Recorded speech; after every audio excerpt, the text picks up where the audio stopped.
இன்றைய தேவ செய்தியின் தலைப்பு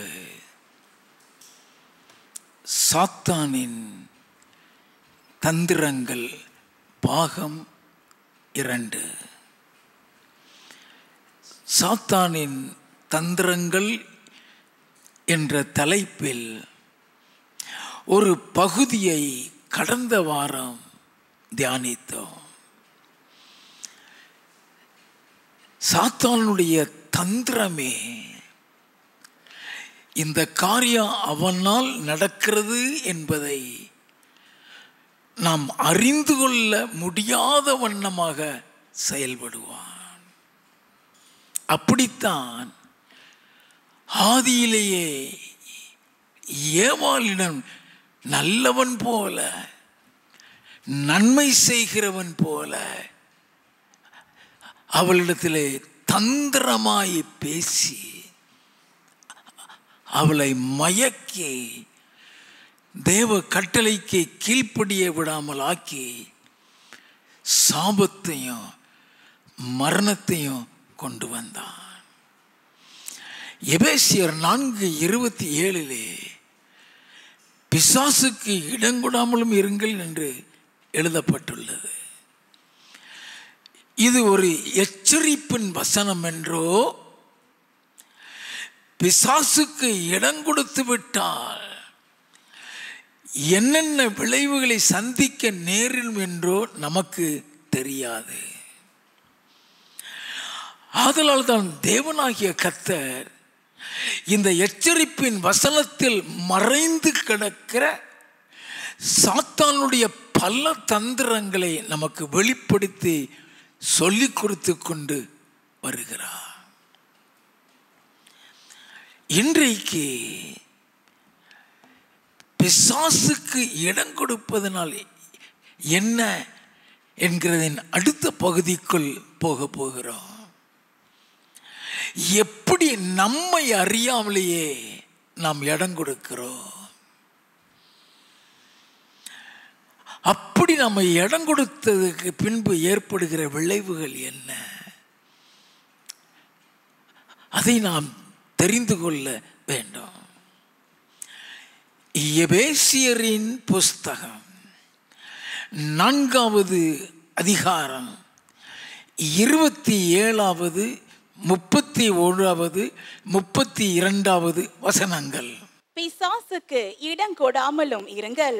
சகலவிதமான கசப்பும் கோபமும் மூர்க்கமும் கூக்குரலும் தூஷணமும் மற்ற எந்த துர்குணமும் உங்களை விட்டு நீங்க கடவது.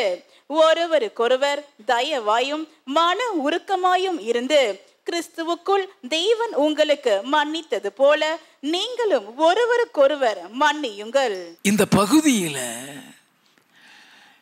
பிசாசுக்கு இடம் கொடாமல் இருங்கள் என்று சொன்ன பின்புதான் இந்த நிருபத்தில் அப்போஸ்தலனாகிய பவுல் எழுதுகிறார், சகல விதமான கசப்பும் கோபமும் மூர்க்கமும் கூக்குரலும் தூஷணம் மற்ற எந்த துர்க்குணமும் உங்களை விட்டு நீங்க கடவது.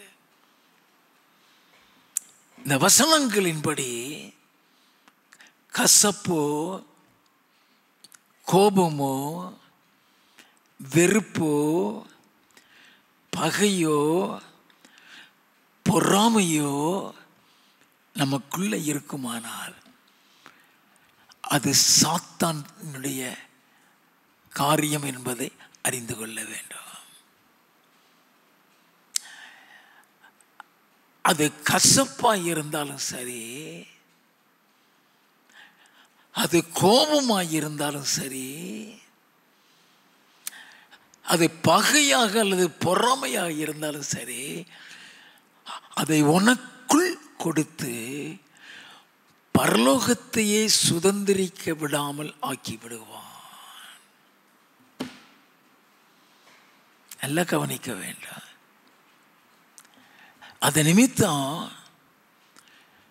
தேவனுடைய தரிசனங்கள் கூட உன் வாழ்க்கையில் நிறைவேற முடியாமல் போய்விடும்.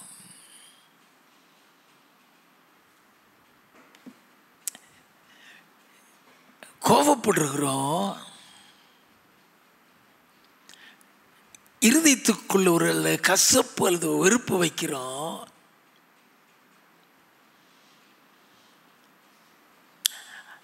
அல்லது பொறாமைப்படுகிறோம், இது சாத்தான் செய்கிறதுன்னு நமக்கு தெரியாது.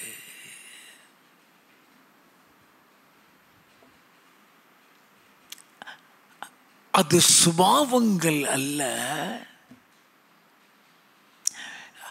அவன் கொடுக்கிற குணாதிசயங்கள்.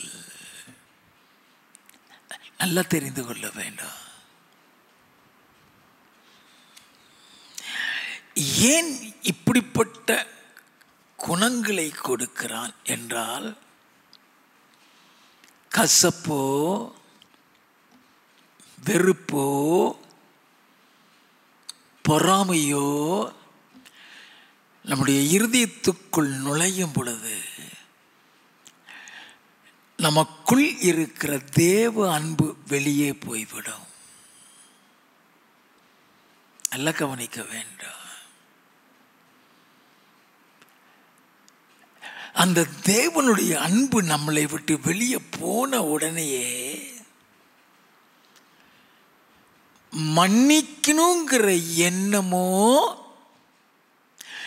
மன்னிக்க வேண்டுங்கிற சுபாவமோ இருக்கவே இருக்காது. மன்னிக்காவிட்டால் பரலோகம் கிடையாதுங்கிறது நமக்கு தெரியாது. அதனாலதான் அந்த கசப்பு, அந்த கோபம், அந்த வைராக்கியம், அந்த விரோதத்தை கொடுத்து பரலோகத்தை இழக்க வைத்து விடுவான். நம்ம நல்லா கவனிக்க வேண்டும்.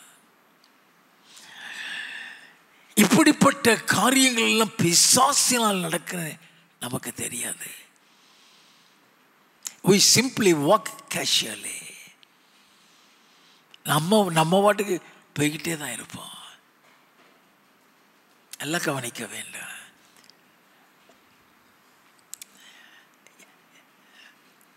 உன்னால மன்னிக்க முடியல அப்படின்னா தேவனும் உன்னை மன்னிக்க மாட்டார். வாசிப்போமா?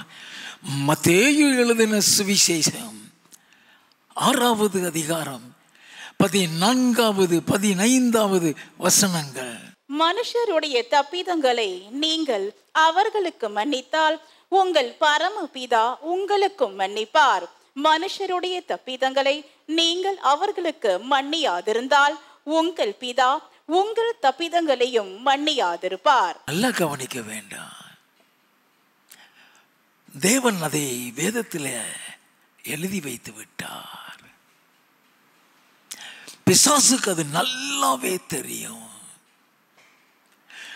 வேதத்தில் எழுதியிருக்கிற அத்தனை வசனமும் பிசாசுக்கு தெரியும். எந்த வசனத்துக்கு விரோதமாக உன்னை செயல்படுத்த வைக்கலாம்னு சொல்லி செயல்படுவான். இயேசு கிறிஸ்து சொன்னார், மனுஷருடைய தப்பிதங்களை நீங்கள் அவர்களுக்கு மன்னித்தால் உங்கள் பரமபிதா உங்களுக்கு மன்னிப்பார். மனுஷருடைய தப்பிதங்களை நீங்கள் அவர்களுக்கு மன்னிக்கலைனா உங்கள் பரமபிதாவும் மன்னிக்க மாட்டார்.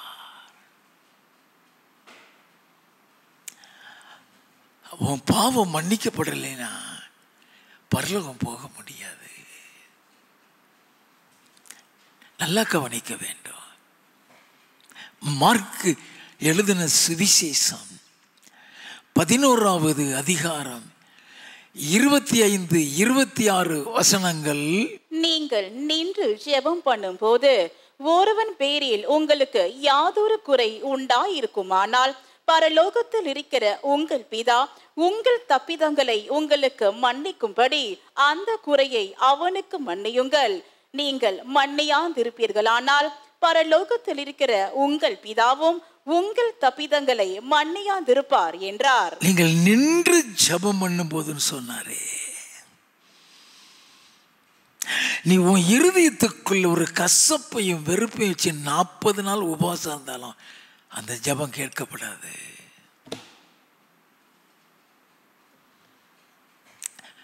நான் வேலை பார்த்து கொண்டிருந்த நேரம்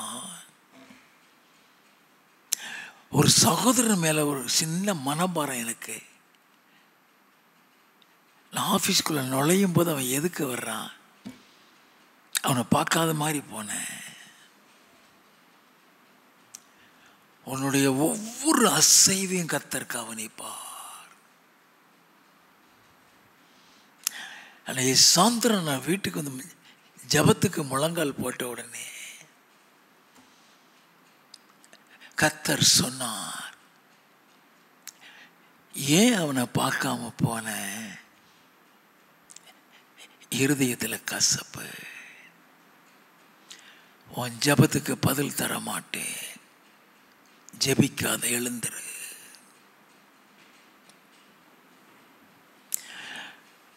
நாளைக்கு அவனோடு போய் ஒப்புரவாகிட்டு வந்து என் சமூகத்துக்குள்ள வா. நமக்கு அது தெரியாது. கசப்பையும் வெறுப்பையும் இருதயத்தில் வச்சுட்டு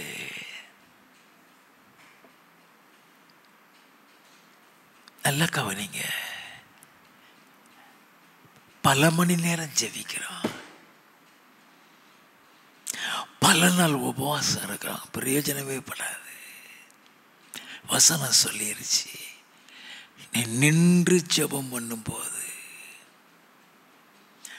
நம்ம ஜெபம் கேட்கப்படணுங்கிறதுக்காக எப்படி ஜெபிக்கிறோம்? ஆண்டவரே, நான் என்ன பாவம் செய்தாலும் என்னை மன்னியுங்க. அது மன்னிக்கப்படாது. அது மன்னிக்கப்படாமல் இருக்கும்போது உன் ஜெபம் கேட்கப்படாது.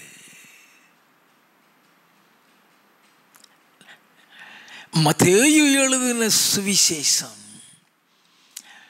18வது அதிகாரம் 21, 22 வசனங்கள். அப்பொழுது பேதுரு அவரிடத்தில் வந்து, ஆண்டவரே, என் சகோதரன் எனக்கு விரோதமாய் குற்றம் செய்து வந்தால் நான் எத்தனை தரம் மன்னிக்க வேண்டும்? 7 தரம் மட்டுமோ என்று கேட்டான். அதற்கு இயேசு, 7 தரம் மாத்திரம் அல்ல, 7 தரம் மாத்திரம் அல்ல, 70 தரம் மட்டும் என்று உனக்கு சொல்லுகிறேன். அதுக்கு அர்த்தம் என்ன? Countless of time. நீ சாகும் வரைக்கும் மன்னிக்கணும்னு அர்த்தம். அதுக்கு கணக்கு கிடையாதுங்கிறார்.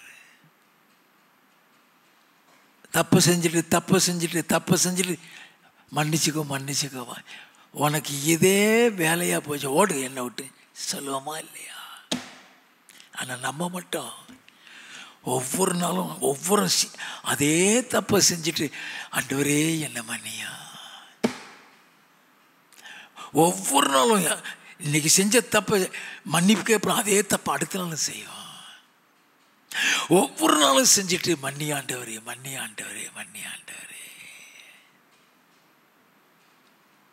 நல்லா கவனிங்க. துன்மார்க்கன் தன் வழியையும் அக்கிரமக்காரன் தன் நினைவுகளை விட்டு திரும்ப கடவன்.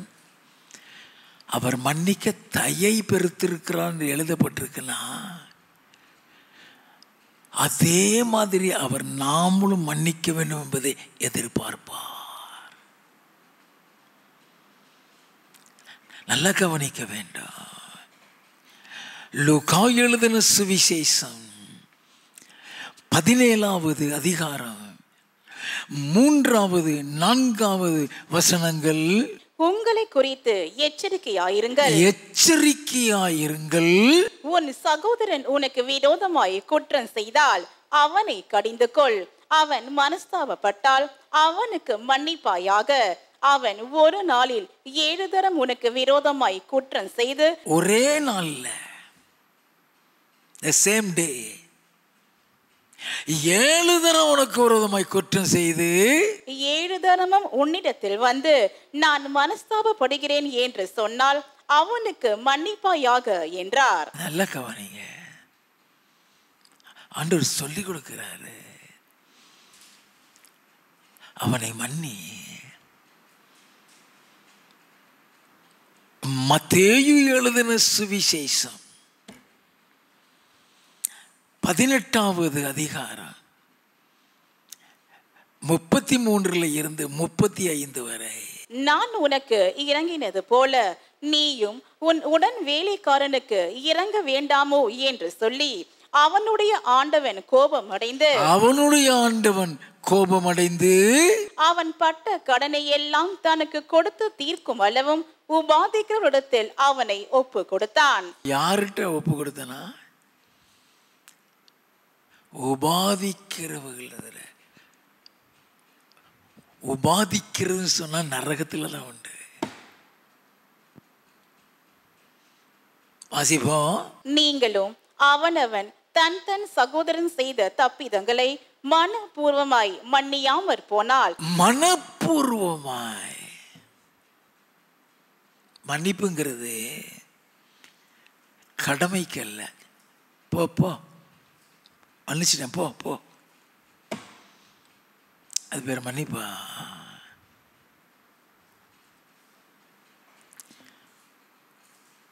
மனப்பூர்வமான மன்னிப்புனா என்ன? சில நேரங்களில்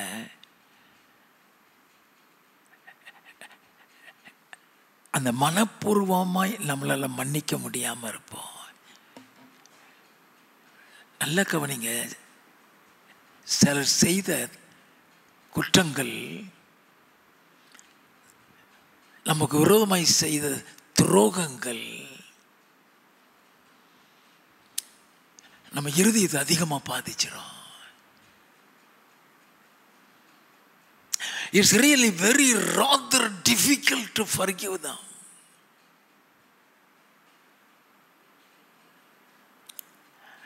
அந்த சூழ்நிலைக்காக தான் ஆண்டவர் மனப்பூர்வங்கிற வார்த்தையை சொல்லுகிறாரு.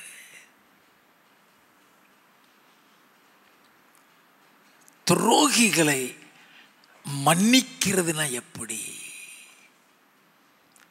நல்லா கவனிங்க, தீமை செய்கிறது வேற, துரோகம் செய்கிறது வேற. யோசேப்புடைய உடன் பிறந்த சகோதரர்கள், கூட பிறந்தவன், அவனை குழியில கொண்டு போட்டு பார்த்தானுங்க. அவனை கொண்டு போடணும்னு திட்டம் போட்டானுங்க. எகிப்துக்கு போகிற இஸ்மவேல் இடத்துல வித்து போட்டானுங்க. இதை விட ஒரு துரோகம் இருக்குமா? அவன் தாயையும் தகப்பனையும் அவன் சந்திக்கவே முடியாது. அவன் சொப்பனை எப்படி நிறைவேறுதுன்னு பார்ப்போம். அதே சகோதரர்கள் யோசேப்புடைய வாழ்க்கையில எப்போ வந்து நினைக்காங்க தெரியுமா? அவன் விவசாயம் பண்ணிட்டு இருக்கிற நேரத்திலேயோ, ஆடு மாடை மேய்ச்சிக்கிட்டு இருந்த நேரத்திலேயோ வந்து நிக்கல. டாப்ல இருக்கிறான். அப்படி ஒரு விரல அசைச்சிட்டான்னா அத்தனை பேர் அவுட்டு. அப்படிப்பட்ட ஒரு அதிகாரம் அவனுக்கு கொடுக்கப்பட்டிருக்கிறது. என்ன அதிகாரம்? வாசிப்போமா? ஆதியாகமம் 41வது அதிகாரம் 40வது வசனம். நீ என் அரமனைக்கு அதிகாரியாயிருப்பாய், உன் வாக்கின்படியே என் ஜனங்கள் எல்லாரும் அடங்கி நடக்க கடவர்கள், சிங்காசனத்தில் மாத்திரம் உன்னிலும் நான் பெரியவனாய் இருப்பேன் என்றான். அப்போ ஒரு ராஜஸ்தானம், அந்த ஸ்தானத்தில் வந்து நிக்கிறானுங்க, போராடுறான். He was struggling. வேதத்தில் எழுதப்பட்டதெல்லாம் பிராக்டிக்கல் எழுதுக்கு. அவன் அவ்வளவு டாப்ல ஆர்டர் கொண்டு வந்து வச்சிருக்கிறாரு. மனப்பூர்வமான மன்னிப்புக்காக நான் எடுக்கிறேன். நல்லா கவனித்துக் கொள்ள வேண்டும். How to overcome Satan in spite of such bitterness or anger in our heart. நல்லா கவனிக்க வேண்டும். அதியாகமம் 42வது அதிகாரம் 6வது வசனம். யோசேப்பு அத்தேசத்துக்கு அதிபதியாயிருந்து தேசத்தின் ஜனங்கள் யாவருக்கும் விற்றான். யோசேப்பின் சகோதரர் வந்து முகங்குப்புற தரையில விழுந்து அவனை வணங்கினார்கள். சொப்பன ஞாபகம் வந்துருச்சு. அப்படியே நடக்குது. வாசிப்போம். யோசேப்பு அவர்களை பார்த்து தன் சகோதரர் என்று அறிந்து கொண்டான். அறிந்தும் அறியாதவன் போல கடினமாய் அவர்களோட பேசி, அறிந்தும் அறியாதவன் போல கடினமாய் பேசி, நீங்கள் எங்கே இருந்து வந்தீர்கள் என்று கேட்டான். அதற்கு அவர்கள், கானான் தேசத்தில் இருந்து தானியம் கொள்ள வந்தோம் என்றார்கள். 9வது வசனம். யோசேப்பு அவர்களை குறித்து தான் கண்ட சொப்பனங்களை நினைத்து அவர்களை நோக்கி, நீங்கள் வேவுக்காரர், தேசம் எங்கே திறந்து கிடக்கிறது என்று பார்க்க வந்தீர்கள் என்றான். தேசம் எங்க திறந்து கிடக்கு? சகோதரன் தெரிஞ்சுதான் சொல்றான். நல்ல கவனிங்க. It's reality. Joseph was not pretending as if he had loved his own brothers.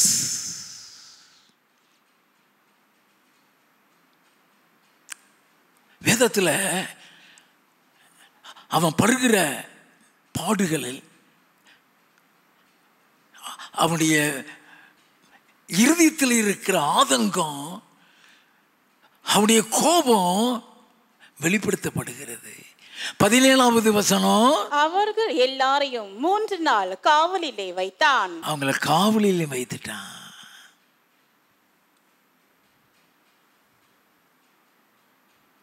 நல்லா கவனிக்க வேண்டாம். ஆனா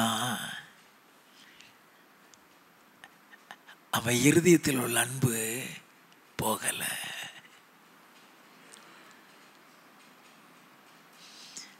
நல்லா கவனிங்க. அப்படி செஞ்சிட்டமேன்னு சொல்லி அதிகமா வேதனைப்படுகிறான். அப்படி செஞ்சிட்டோமே. கர்த்தர் கொடுத்த தரிசனத்தின்படி தான் இவ்வளவு நாள் வந்தோம். ஒரு பயங்கரமான விபச்சார பாவத்தில் இருந்து கூட தப்பிச்சு வந்தோமே. இது சின்ன காரியத்தில் பிசாசுக்கு இடம் கொடுத்துட்டோமே. உணர்கிறான். ஆதியாகமம் 45வது அதிகாரம் 1வது வசனத்தில் இருந்து, அப்பொழுது யோசேப்பு தன் அருகே நின்று எல்லாருக்கும் முன்பாக தன்னை அடக்கி கொண்டிருக்க கூடாமல், தன்னை அடக்கி கொண்டிருக்க கூடாமல். என்ன பியூட்டிஃபுல் ஐயா! வேதத்தில் அப்படியே எழுதப்பட்டிருக்கிறது.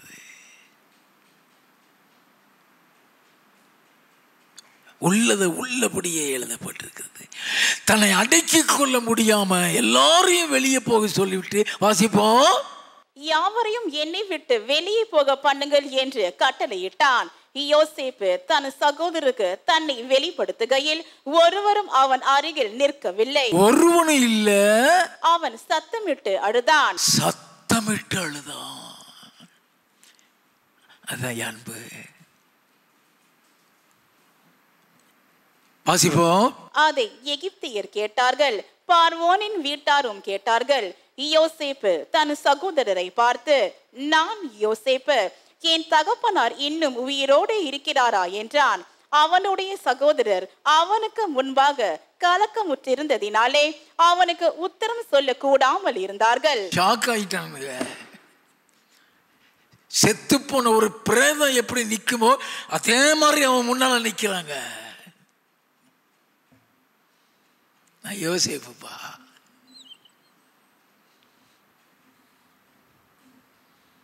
பியூட்டிஃபுல்லா சொல்லுவான். வாசிப்போம். அப்பொழுது யோசேப்பு தன் சகோதரரை நோக்கி, என் கிட்ட வாருங்கள் என்றான். அவர்கள் கிட்ட போனார்கள். அப்பொழுது அவன், நீங்கள் எகிப்துக்கு போகிறவரிடத்தில் விற்று போட்ட உங்கள் சகோதரனாகிய யோசேப்பு நான் தான். நீ வித்து போட்ட அந்த யோசேப்பு நான் தான்ப்பா. மனப்பூர்வ மன்னிப்பு. கடமைக்கு மன்னிக்கிறது இல்லை. சரி போ உன்னை விட்டுறோம் போன்னு சொல்றது இல்லை. வாசிப்போம்.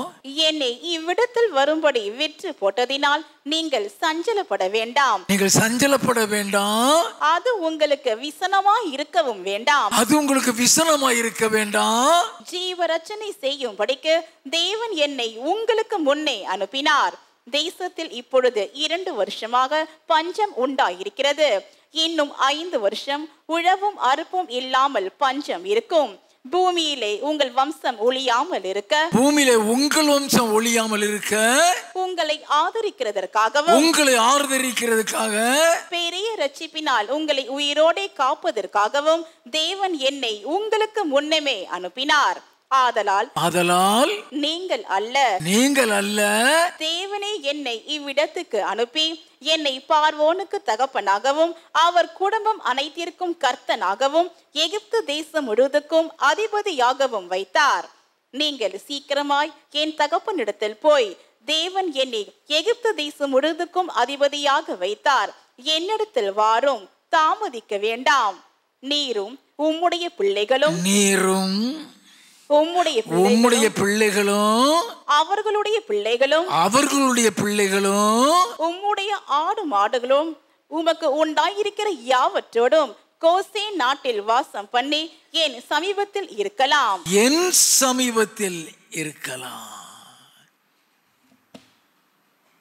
மனப்பூர்வமான மன்னிப்பு.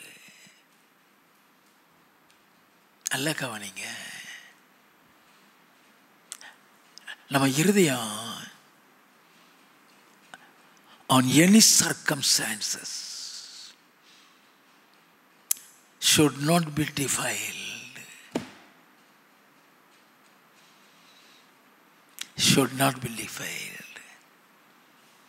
நொறுக்கப்படுவோம். உண்மைதான். ஏன்னா நம்ம நெருங்கி பழகிடுவோம், நம்ம நம்பி பழகிடுவோம். நம்ம இருதயத்தில் கள்ளமும் இருக்காது, கபடமும் இருக்காது. ஆனா பழகினவங்க துணிகரமா துரோகம் செய்வாங்க. அதை மன்னிக்கிறதுங்கிறது அவ்வளவு ஈஸி இல்லை.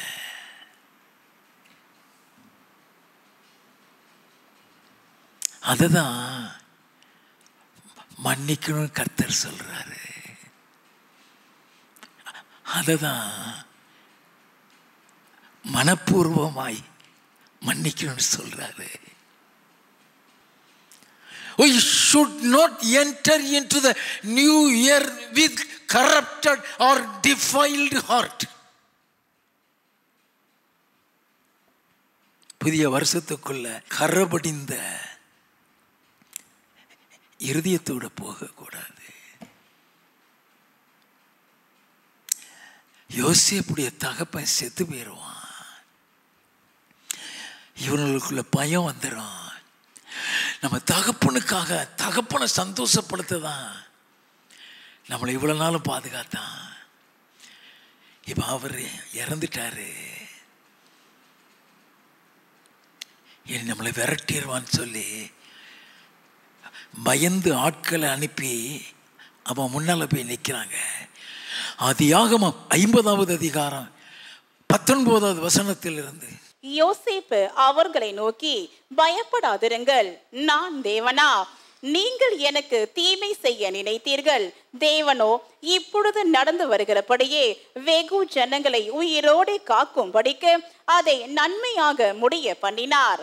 ஆதலால் பயப்படாதிருங்கள், நான் உங்களையும் உங்கள் குழந்தைகளையும் பராமரிப்பேன் என்று அவர்களுக்கு ஆறுதல் சொல்லி அவர்களோட பச்சமாய் பேசினான், அன்பாய் பேசினான்.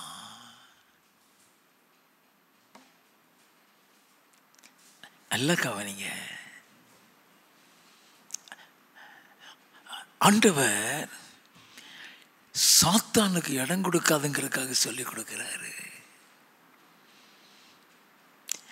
பிசாசுக்கு இடம் கொடுக்காதுங்கிறதுக்காக சொல்லிக் கொடுக்கிறாரு.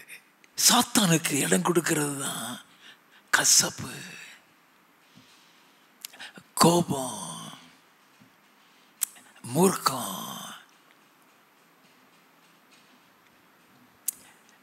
எப்பொழுது நல்ல கவனிங்க, நம்முடைய இருதயத்துக்குள்ள அந்த கசப்பு, அந்த வெறுப்பு, அந்த கோபமே எல்லாம் இருக்கணும். அப்படின்னா குற்றம் கண்டுபிடிக்க மாட்டோம். அப்படி செஞ்சிட்டீங்களா, இந்த மாதிரி துரோகம் பண்ணிட்டீங்களா, எப்படிப்பா மன்னிப்பேன்? நான் உனக்கு என்ன தீமை செஞ்சேன்? உனக்கு கெடுத்தேனா? உன் வாழ்க்கையை நாசமாக்கினா சொல்லு. நம்ம அப்படித்தானே கேட்போம். ஆனா யோசேப்பு எப்படி கேட்கிறான்? அது யோகமம் 45:5 என்னை இவ்விடத்துக்கு வரும்படி விற்று போட்டதினால் நீங்கள் சஞ்சலப்பட வேண்டாம். நீங்கள் சஞ்சலப்பட வேண்டாம். அது உங்களுக்கு விசனமா இருக்கவும் வேண்டாம். ஜீவரட்சணை செய்யும்படி தேவன் என்னை உங்களுக்கு முன்னால் கர்த்தர் அனுப்பி. Take it in the positive way.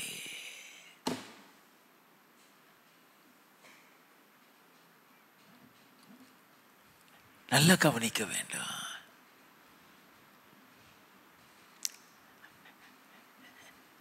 ஒவ்வொரு காரியத்திலையும் நீ குற்றம் கண்டுபிடிச்சிட்டு இருந்தீன்னா நீ பிசாசுக்கு இடம் கொடுக்கிற.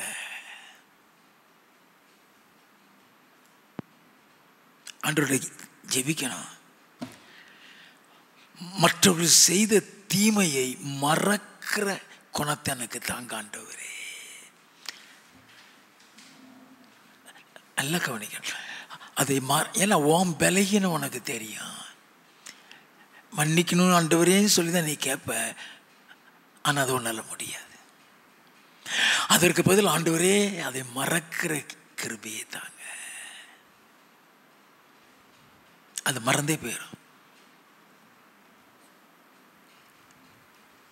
அதுதான் இயேசு கிறிஸ்து சொன்னார். மறுபடியும் வாசிப்போம். மத்தேயு எழுதின சுவிசேஷம் 18:33 வரை. நான் உனக்கு இறங்கினது போல நீயும் உன் உடன் வேலைக்காரனுக்கு இறங்க வேண்டாமோ என்று சொல்லி அவனுடைய ஆண்டவன் கோபம் அடைந்து அவன் பட்ட கடனை எல்லாம் தனக்கு கொடுத்து தீர்க்கும் அளவும் உபாதிக்கிறவரிடத்தில் அவனை ஒப்பு கொடுத்தான்.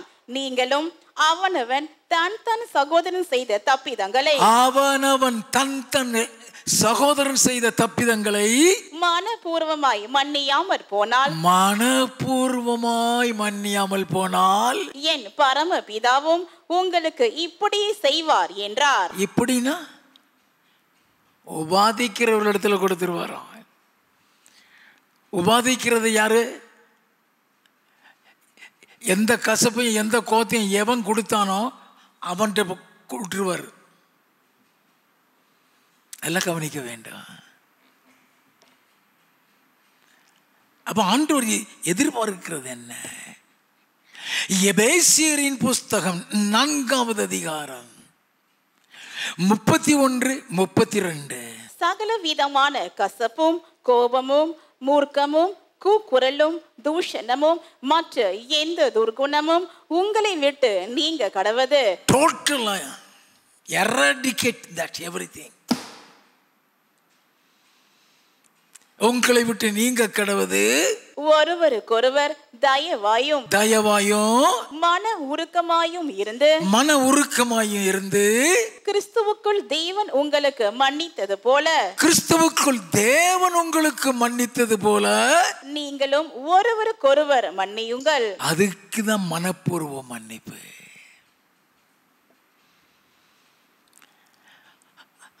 அதற்கு பேரு தான் மனப்பூர்வ மன்னிப்பு. நல்லா கவனிங்க. இந்த மன்னிப்பு நமக்குள் எப்பொழுது வரும், எப்படி வரும்? கொலோசையரின் புஸ்தகம் 3வது அதிகாரம் 1-2 வாசிங்க. நீங்கள் கிறிஸ்துவுடன் கூட எழுந்ததுண்டானால் கிறிஸ்து தேவனுடைய வலது பார்சத்தில் வீற்றிருக்கும் இடத்தில் உள்ள மேலானவைகளை தேடுங்கள், பூமியில் உள்ளவைகள் அல்ல மேலானவைகளை நாடுங்கள். இப்போ நீ கிறிஸ்துவுக்குள் வந்திருக்க, கீழே போகாதங்கிறது. பழைய வாழ்க்கைக்கு போகாதேங்கிறாரு. வாசிப்போம் 3-4. ஏனென்றால் நீங்கள் மரித்தீர்கள், உங்கள் ஜீவன் கிறிஸ்துவுடனே தேவனுக்குள் மறைந்திருக்கிறது.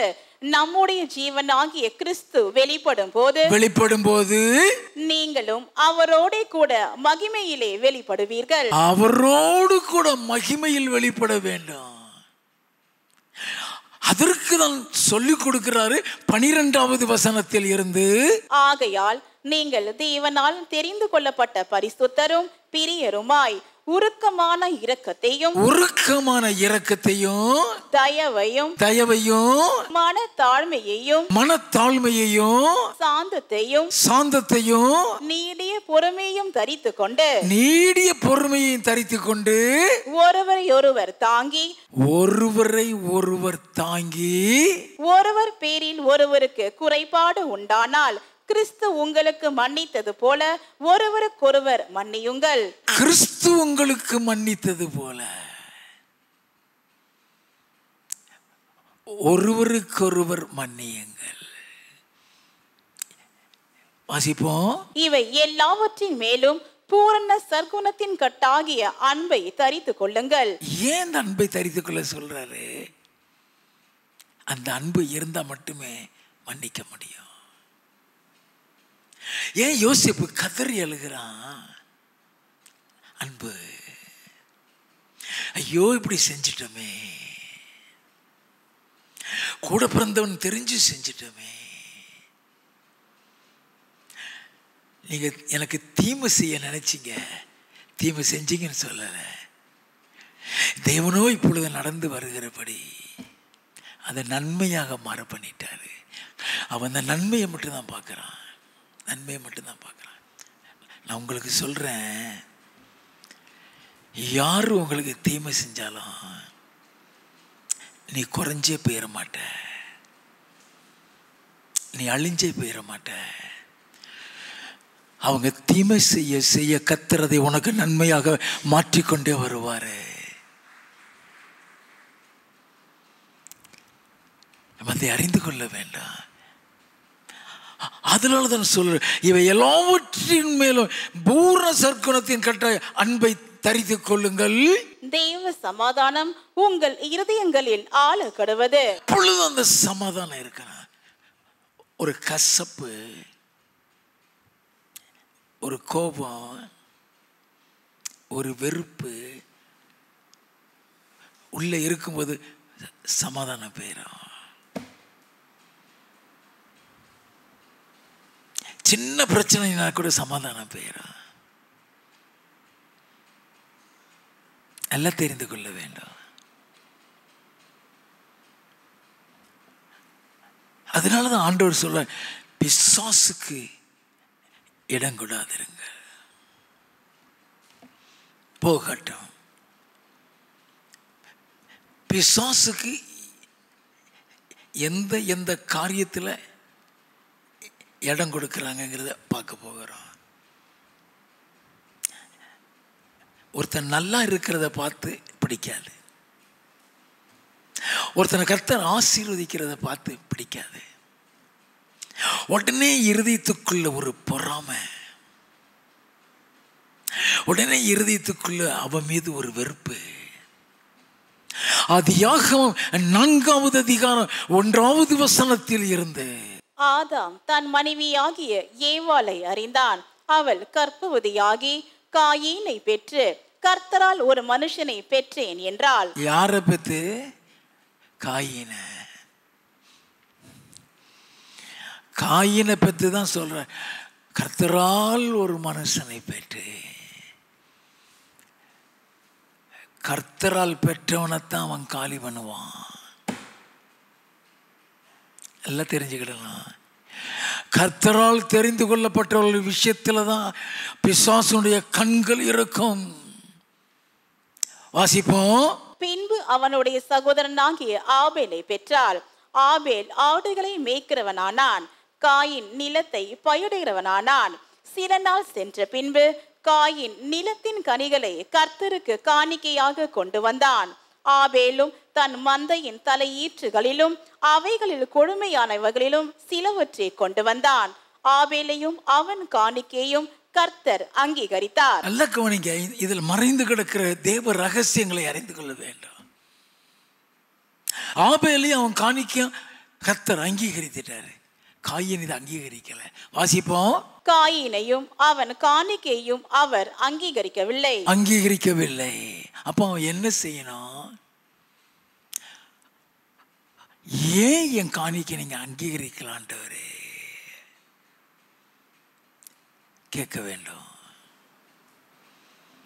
வாசிப்போம். அப்பொழுது காயினுக்கு மிகவும் எரிச்சல் உண்டாகி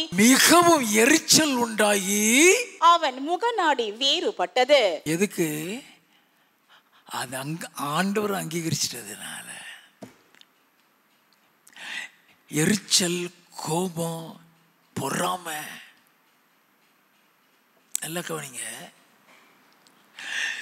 ஐயா, தேவனால் உருவாக்கப்பட்ட குடும்பம் தான் இது தேவனால் கொடுக்கப்பட்ட சந்ததி தான் இதுவும். How it happens? ஆதியாகமம் 3வது அதிகாரம் 1வது வசனத்தில் சர்ப்பமானது தந்திரமாய் அவள்கிட்ட பேசி அவளை பாவத்துக்குள்ளாகுது. வெளிப்புறமாக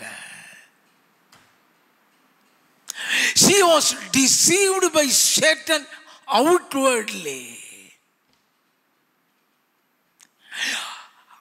அவனுக்கு இடம் கொடுத்ததுக்கு அப்புறம் தான் கற்பமே தரிக்கிறா.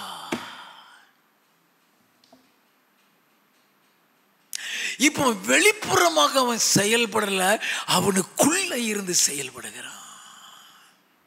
ரெண்டுக்கும் வித்தியாசத்தை தெரியணும்.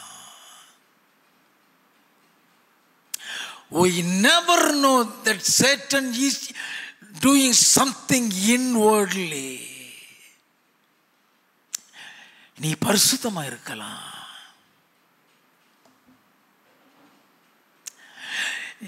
நீ பரிசுத்தமா இருந்தாலும் இது சாத்தானால நடக்குதுன்னு தெரியாது. அவனுக்கு இடம் கொடுத்துடுறோம். அநேக நேரத்தில் அவனுக்கு இடம் கொடுத்துடுறோம்.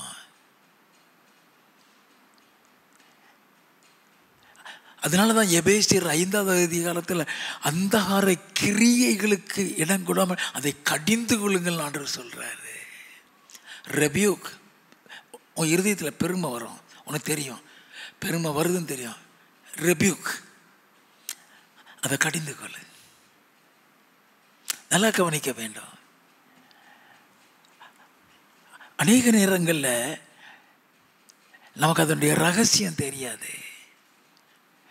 பிசாசுடைய தந்திரமே ஒரு கோபம், ஒரு எரிச்சல், ஒரு பொறாமை, ஒரு வெறுப்பு கொடுப்பான். எபேசியரின் புஸ்தகம் 5வது அதிகாரம் 9 இருந்து 11 வரை வாசிங்க. ஆவியின் கனி சகல நற்குணத்திலும் நீதியிலும் உண்மையிலும் விளங்கும். ஆவியின் கனின்னு சொல்றது சகலவித நற்குணத்தில் விளங்கும். ஆனா நம்ம அதே இதை நம்ம எபேசியர் 4வது அதிகாரத்தில் 31 வாசித்தா எந்த துர்க்குணமும் உங்களை விட்டு நீங்கன்னு போடப்பட்டிருக்கோம். அப்ப நற்குணத்துல அவ்வளவு கனிகளுக்குள்ள வருகிறது. வாசிப்போம். கர்த்தருக்கு பிரியமானது இன்னதென்று நீங்கள் சோதித்து பாருங்கள். கனியற்ற அந்தகார கிரியைகளுக்கு உடன்படாமல், கனியற்ற அந்தகார கிரியைகளுக்கு உடன்படாமல், அத பிசாசுக்கு இடம் கொடுக்காம உடன்படாமல் அவைகளை கடிந்து கொள்ளுங்கள். அவளை கடிந்து கொள்ளுங்க. பெருமையை கொண்டு வருவான். எப்படி பெருமையை கொண்டு வருவான்? When God does something beyond our comprehension, automatically we will have the pride in our heart. நம்முடைய திறமைக்கு, நம்முடைய படிப்புக்கு, நம்முடைய அந்தஸ்துக்கு அப்பாற்பட்ட ஒரு காரியத்தை கர்த்தர் நம்முடைய வாழ்க்கை நம் மூலமாக செய்யும் பொழுது நம்மளை அறியாமலே ஒரு பெருமை நம்ம இருதயத்துக்குள்ள வர ஆரம்பிக்கும். அப்படி வரும் பொழுது இயேசு கிறிஸ்துவின் நாமத்தில் பெருமையை கொண்டு வருகிற பிசாசே, உன்னை கடிந்து கொள்ளுகிறேன். Rebuke it. பொறாமை வருதா? பொறாமையை கொடுக்கிற பிசாசு, உன்னை கடிந்து கொள்ளுகிறேன்.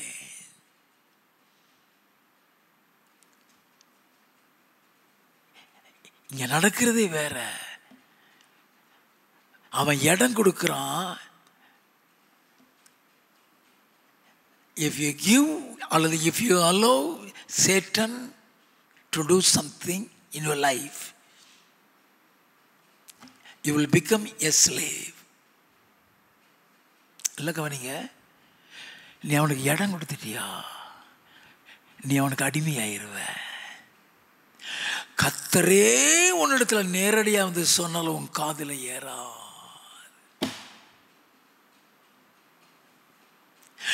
வேதத்தில் ஒரே ஒரு சென்டென்ஸ் தான், பிசாசுக்கு இடம் கொடாமல் இருங்கள் சொல்லி ஒரே ஒரு சென்டென்ஸ் தான்.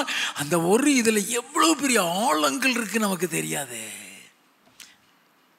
வாசிப்போம் ஆதியாகமம் 4வது அதிகாரத்தை தொடர்ந்து.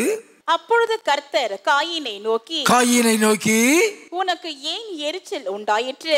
ஏன் எரிச்சல்? உன் முகநாடி ஏன் வேறுபட்டது? ஏன் உன் முகநாடி வேறுபடுகிறது? நீ நன்மை செய்தால் மேன்மை இல்லையோ? நீ நன்மை செய்யாதிருந்தால் பாவம் வாசற்படியில் படுத்திருக்கும். சொல்றது யாரு? கர்த்தர் சொல்றாரு, மனுஷன் சொல்லல. சொன்னது கர்த்தர். அவன் காதிலே போகல, அவன் காதிலே போகவில்லை. 8வது வசனம். காயின் தன் சகோதரனாகிய ஆபேலோடே பேசினான். அவர்கள் வயல்வெளியில் இருக்கும் சமயத்தில் காயின் தன் சகோதரனாகிய ஆபேலுக்கு விரோதமாய் எழும்பி அவனை கொலை செய்தான். ஏன்? பொறாமை.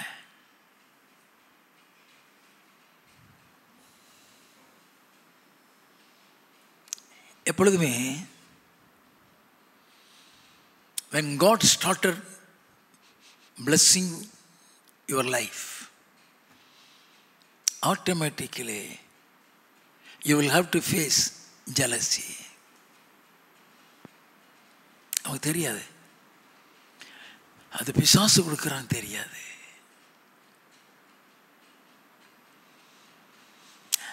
அதோட காயினுடைய வம்சமே நாசமா போச்சு. எல்லாம் கவனிக்க வேண்டாம். ஆண்டவர் ஆசீர்வதிக்கிறாரு. ஆண்டவர் ஆசீர்வதிக்கும் பொழுது பிசாசு எப்படி பொறாமையை கொடுப்பான்னு தெரியணும். ஆதியாகமம் 26வது அதிகாரம் 12வது வசனத்தில் இருந்து வாசிப்போம். ஈசாக்கு அந்த தேசத்தில் விதை விதைத்தான். கர்த்தர் அவனை ஆசீர்வதித்ததினால். யாரு? கர்த்தர். கர்த்தர் அவர்களை ஆசீர்வதித்ததினால் அந்த வருஷத்தில் 100 மடங்கு பலன் அடைந்தான். 100 மடங்கு பலன் அடைந்தான். அவன் ஐஸ்வர்யவானாகி வர வர விருத்தி அடைந்து மகா பெரியவனானான். அவனுக்கு ஆட்டு மந்தையும் மாட்டு மந்தையும் அநேக பணிவிடைக்காரரும் இருந்தபடியினாலே பெலிஸ்தர் அவன் பேரில் பொறாமை கொண்டு. என்னது? பெலிஸ்தர் அவன் மீது பொறாமை கொண்டு. அது பிசாசு செய்கிற காரியம்.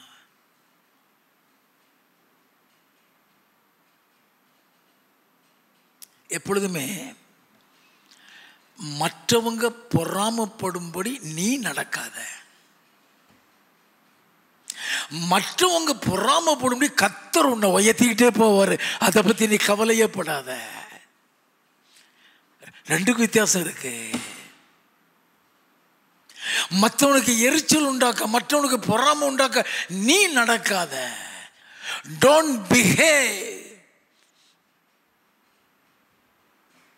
ஆனா when God started blessing you, ஒன்னு ஆண்டவர் ஆசீர்வதிக்க ஆசீர்வதிக்க உனக்கு விரோதமா பொறாம அதிகமா வரும்.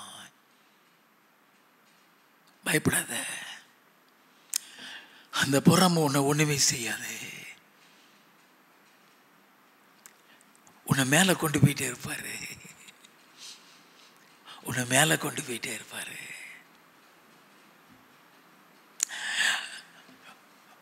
எந்த பொறாமையும் உன்னை பாதிக்காது. சில நேரத்தில் நாம மற்றவங்க பொறாமைப்படும்படி நடக்கும் பொழுது நம்மளை பாதிக்கும். நல்ல கவனிங்க. ஈசாக்கு அவனை ஆசீர்வதிக்கிறத பார்த்த உடனே அவனால தாங்க முடியல. வாசிப்போம். அவன் தகப்பனாகிய ஆபிரகாமின் நாட்களில் அவனுடைய வேலைக்காரர் வெட்டின துறவுகளை எல்லாம் தூர்த்து எவ்வளவு பெரிய தீமை பொறாமை தூர்த்து மண்ணினால் நிரப்பி போட்டார்கள். அபிமெலேக்கு ஈசாக்கை நோக்கி, நீ எங்களை விட்டு போய்விடு, எங்களை பார்க்கிலும் மிகவும் பலத்தவனானாய் என்றான். சொன்னது யாரு? சாதாரண குடிமகன் இல்ல, ராஜா சொல்றான். ராஜா சொல்றான்னு அர்த்தம் என்ன? அரசாங்கத்தை விட பணம் உண்டு அதிகமா இருக்குன்னு அர்த்தம். அவங்க சொன்ன உடனே இவன் போயிடுவான். அவன் பின்னால வந்து நிற்பாங்க. 28வது வசனத்தின் முதல் பகுதியும் 29வது வசனத்தின் கடைசி பகுதியும். அதற்கு அவர்கள், நிச்சயமாய் கர்த்தர் உம்மோடு கூட இருக்கிறார் என்று கண்டோம். கர்த்தர் உம்மோடு கூட இருக்கிறார் கண்டோம். நீர் கர்த்தரால் ஆசீர்வதிக்கப்பட்டவராமே என்றார்கள். அவன் போனதுக்கு அப்புறம் தான் தெரிஞ்சது. உள்ளதும் போச்சு, நொல்ல கண்ணாவா. இருந்ததும் போனதுக்கு அப்புறம் தான் அவனை தேடி ஓடி வர்றாங்க. நல்லா கவனிக்க வேண்டாம்.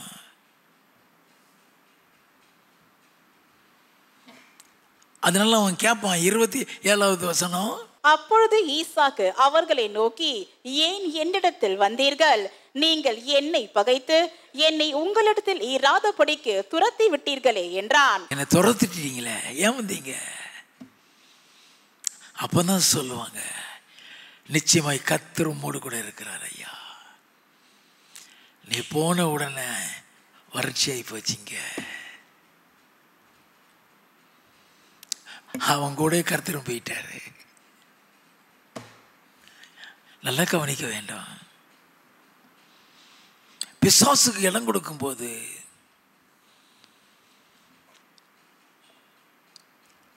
பொறாமை, அவர்களுக்குள்ள பொறாமை. 1 சாமுவேலின் புஸ்தகம் 16வது அதிகாரம் 14வது வசனம். கர்த்தருடைய ஆவி சவுலை விட்டு நீங்கினார். கர்த்தருடைய ஆவி சவுலை விட்டு நீங்கினார். கர்த்தரால் வரவிடப்பட்ட ஒரு பொல்லாத ஆவி அவனை கலங்கம் பண்ணி கொண்டிருந்தது. ஒரு பொல்லாத ஆவி. அப்ப அவனுக்குள்ள என்ன ஆவி இருக்கு? பொல்லாத ஆவி. நல்லா தெரிஞ்சுக்கிடுங்க. பொறாமையை கொடுக்கிறது யாரு? பொல்லாத ஆவி. நீ நல்லா இருக்குதா பிடிக்கவே பிடிக்காது. நீ நல்லா இருக்கிறது பிடிக்கவே பிடிக்காது. நல்லா கவனிச்சுக்கிடுங்க. 1 சாமுவேல் 18வது அதிகாரம் 6வது வசனத்தில் இருந்து. தாவீது பெலிஸ்தனை கொன்று திரும்பி வந்த பின்பு ஜனங்கள் திரும்ப வரும்போதும் ஸ்திரீகள் இஸ்ரவேலின் சகல பட்டணங்களிலும் இருந்து ஆடல் பாடலுடன் புறப்பட்டு மேளங்களோடும் கீத வாத்தியங்களோடும் சந்தோஷமாய் ராஜாவாகிய சவுலுக்கு எதிர்கொண்டு வந்தார்கள். அந்த ஸ்திரீகள் ஆடி பாடுகையில் சவுல் கொன்றது 1000, தாவீது கொன்றது 10,000 என்று முறையாக பாடினார்கள். முறையாய் பாடினார்கள். அது உண்மை. அவன் பாடுறது உண்மை. வாசிப்போம். அந்த வார்த்தை சவுலுக்கு விசனமாயிருந்தது. அவன் மிகுந்த எரிச்சல் அடைந்து தாவீதுக்கு 10,000 எனக்கும் 1000 கொடுத்தார்கள். நல்ல கவனிங்க. தாவீதுக்கு 10,000, எனக்கும் 1000 கொடுத்தார்கள் இன்னும் ராஜாங்க மாத்திரம் அவனுக்கு குறைவாய் இருக்கிறது என்று சொல்லி அந்நாள் முதற்கொண்டு சவுல் தாவீதை காய் மகாரமாய் பார்த்தான். இருதயத்துக்குள்ள பொறாமன் வந்துருச்சுன்னா தீமை செய்யதான் சொல்லும், தீமை செய்யதான் சொல்லும். வாசிப்போம். மறுநாளிலே தேவனால் விடப்பட்ட பொல்லாத ஆவி சவுலின் மேல் இறங்கிற்று. அவன் வீட்டிற்குள்ளே தீர்க்க தரிசனம் சொல்லி கொண்டிருந்தான். அப்பொழுது தாவீது தினந்தோறும் செய்கிறபடி தன் கையினால் சுரமண்டலத்தை வாசித்துக் கொண்டிருந்தான். சவுலின் கையிலே ஈட்டி இருந்தது. அப்பொழுது சவுல் தாவீதை சுவரோடு சேர்த்து உருவ குத்தி போடுவேன் என்று ஈட்டியை அவன் மேல் எறிந்தான். ஆனாலும் தாவீது விலகி 2 தரம் அவனுக்கு தப்பினான். நல்ல கவனிங்க, 2 தரம் தப்பினான். வாசிப்போம். கர்த்தர் தாவீதோடே கூட இருக்கிறார் என்றும் தன்னை விட்டு விலகி போனார் என்றும் சவுல் கண்டு தாவீதுக்கு பயந்து, அப்போ கர்த்தர் அவனோட இருக்கான்னு தெரியுது, தன்னை விட்டு போயிட்டாருன்னு தெரியுது. ஆனாலும் அவனால் நன்மை செய்ய முடியல. கடைசி வரைக்கும் தாவீதை பகைச்சான். கிருபையை விட்டு வெளியே போனான். தற்கொலை செய்து செத்தே போனான். நல்லா கவனிக்க வேண்டும். Never allow Satan to enter in your heart. பிசாசுக்கு ஒரு காலமும் இடம் கொடுத்துடாதீங்க. கோராகின் ஒரு கூட்டம் மோசேக்கு விரோதமாக செயல்பட்டாங்க. அதை என்னாகுமோ 16வது அதிகாரத்தில் நம்ம பார்க்கிறோம். எதனால செயல்பட்டாங்க தெரியுமா? மோசேக்கு விரோதமாக, மோசேயுடைய சொந்தக்காரனுக்கு தான், அவனுக்கு சொந்தக்காரங்க தான் அவனுக்கு விரோதமாக எழும்பி அவனுக்கு விரோதமாக பேசி அவனுக்கு விரோதமான காரியத்தை செய்தாங்க. காரணம் என்ன தெரியுமா? சங்கீத புஸ்தகம் 106வது சங்கீதம் 16 முதல் 18 வரை. பாளையத்தில் அவர்கள் மோசேயின் மேலும் கர்த்தருடைய பரிசுத்தனாகிய ஆரோனின் மேலும் பொறாமை கொண்டார்கள். நல்ல கவனிங்க, பொறாமை கொண்டார்கள். பொறாமை. வாசிப்போம். பூமி பிளந்து தாத்தானை விழுங்கி அபிராமின் கூட்டத்தை மூடி போட்டது. நல்ல கவனிங்க, எல்லாம் செத்தே போயிட்டான்.